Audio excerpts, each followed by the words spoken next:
Sixth year at East Jefferson, has done a tremendous job. He's got this program back to a place where we all knew it to be when we were young and thoroughly enjoyed it.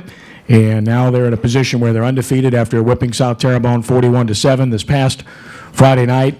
And in great shape. They continue to get the notice they deserve from SportsNola.com, where we've got them 6th in the state in our poll this week. We've had them there for 2 or 3 weeks now after we saw them against Ponchatoula, and they continue to earn that. And I know the sports writers will take notice eventually. It's not about where you are now. It's about where you are at the end of the year. And here to tell you today that he's going to win a playoff game this year is my lifelong friend, Nick Saltaformaggio, the head coach at East Jefferson High School. Nick? Thank you, Kenny. Thanks for having me here today, Quarterback Club. I appreciate it. You know, this is the first time I've had an opportunity to speak here after a win. Kenny always seems to call me after the first round of state playoffs because I've been available. You know, just a little bit about East Jefferson. One of the things that I did when we took over at East Jefferson was I tried to learn from every single person that I could learn from. And you could be in the school or out of the school. And, you know, just the other day, for example, I was out at Walgreens on Robert E. Lee, and I was standing in line, and there was a guy standing next to me, and he had his son was with him, looked like a middle school age kid, and he was sitting there, and we were waiting in line to get some prescription filled. And he asks his dad, he says, "Dad, what is that over there?" And so the dad turns around, I turn around, and unbelievable, it's a giant display of condoms. And I'm like, uh-oh, where's this going to go? So I'm just kind of listening to the dad, and the dad says, "Well, you know, son, I don't know how to tell you this, but people use that for safe sex." And he says, "Oh, great, Dad, that's great. I'm in middle school health, and they're teaching us that now." And I'm like, phew, thank goodness, because he was looking at me. And I'm like, I don't have an answer here. So we're sitting there, and the next person goes up, and I hear him tug his dad. His dad says, "Can I help you, son?" He says, "Dad, what is that box right there with 3 on it?" And we look. And Dad says, "Oh, man." He says, "All right, son." He says, "That's a box for high school people. You know, 1 for Friday, 1 for Saturday, and 1 for Sunday." I'm like, whew, thank goodness. A couple of minutes later, he tugs the dad on the shirt again. He says, "Dad, what is that box with a 6 on it?" And I look, and the dad looks, and he says, "Well, son, that's for college guys. That's for young men.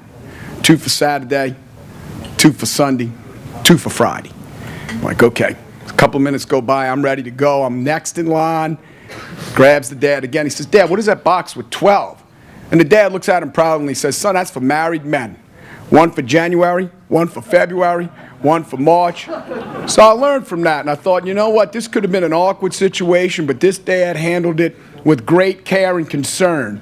And that's kind of what we're doing with East Jefferson. We kind of took this thing 5 years ago, and with great care and concern and great advice from Coach Keitel, our principal, and just people who had been in East Jefferson's program, and figured out that we knew what we had to do to be successful. And I got there at a fortunate time. You know, they built a great and beautiful field house, and Coach Keitel financed us a weight room, and we were able to get some kids back into our school who were going other places because you know, I had a conversation. We were talking just now, Coach Keitel and Mr. Burchart and I.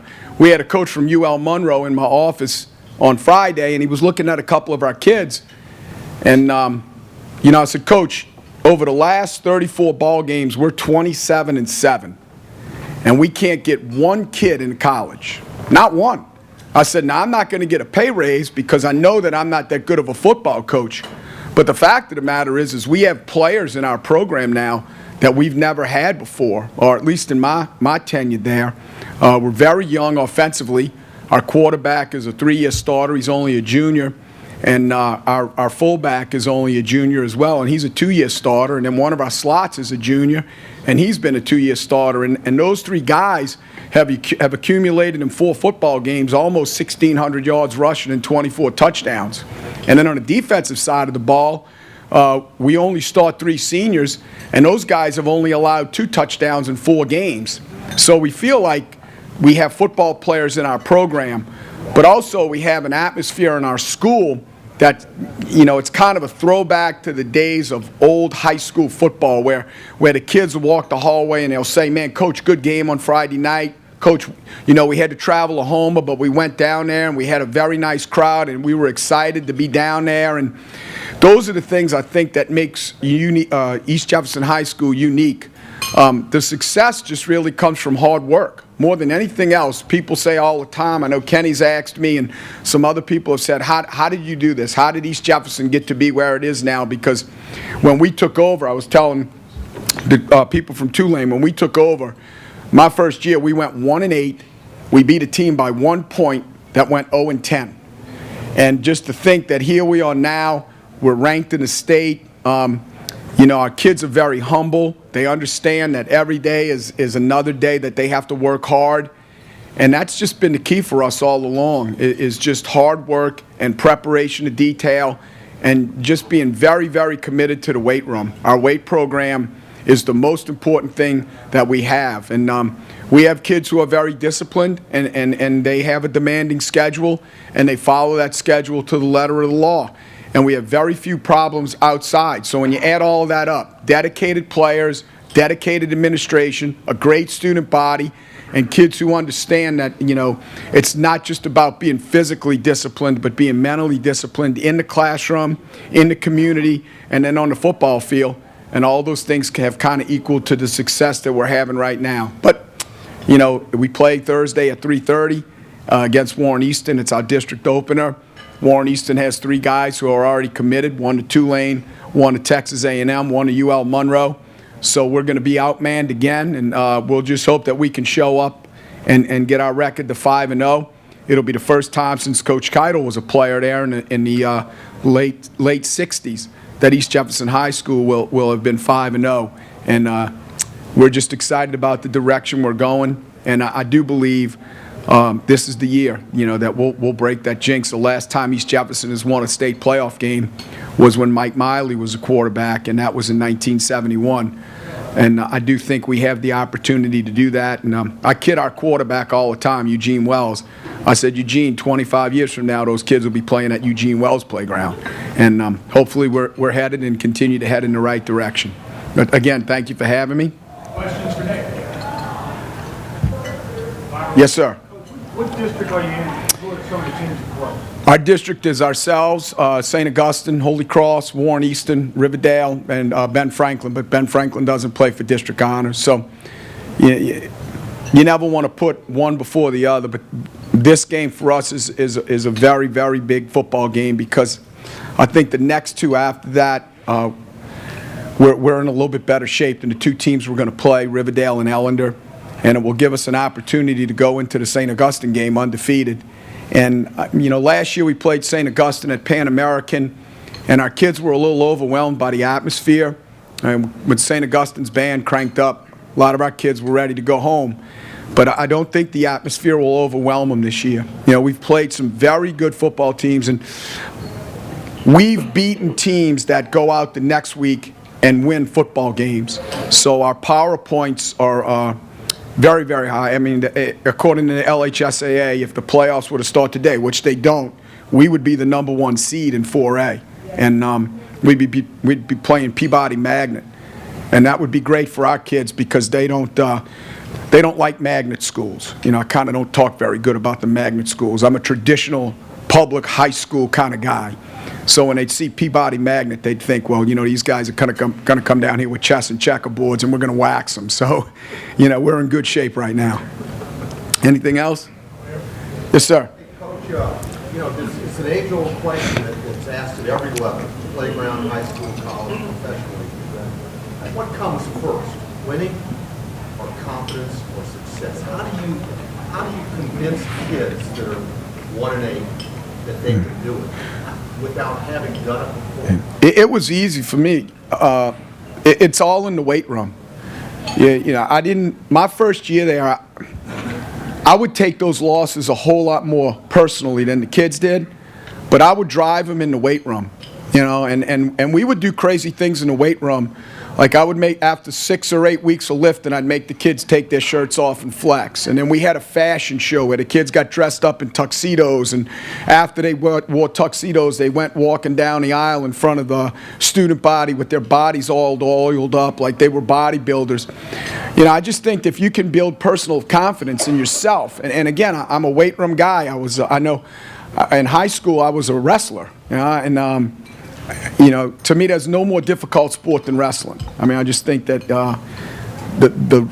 what you're instilled in yourself as a wrestler, you can carry you through your life. Just the hard work and the commitment, and you're not going to be successful without it. And that's what we did. We took the weight room and we won in the weight room more than any place else, Brian. We won in the weight room, and I'd post their maxes every 6 weeks, and every kid was going up. And I told them going into the next season, take what you've done in the weight room out onto the football field. Feel good about what you've done.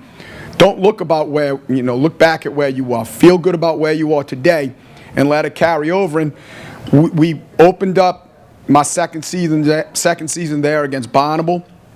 And my first year there, the Bonneville game was canceled because of the storm. A storm had come through like this year. And we had to play Bonneville in an extra week. And I used that week as a spring training week. And Bonneville just massacred us. And we opened the season up and kind of flipped the chart on them. And we haven't looked back since then. And I just think, to answer your question, I know I'm long-winded about it, but you have to have belief in yourself first. And I think that comes through a strong weight program and being strong in the classroom, and then you carry that out onto the football field. And I've been blessed. I have. I have kids who understood that. And, you know, our best player on our football team right now carries a 3.77 GPA. And he plays defensive end for us. His name's Sean Harry. And he's a guy that went through those wars early on and just got creamed. But now he's doing the creaming. So I'm just, you know, I just think it all starts with personal inside yourself. Do you feel good about who you are, and can you carry that out on the field? Anyone else? You sure you want to make the playoffs in that 4A division? Oh, I absolutely do.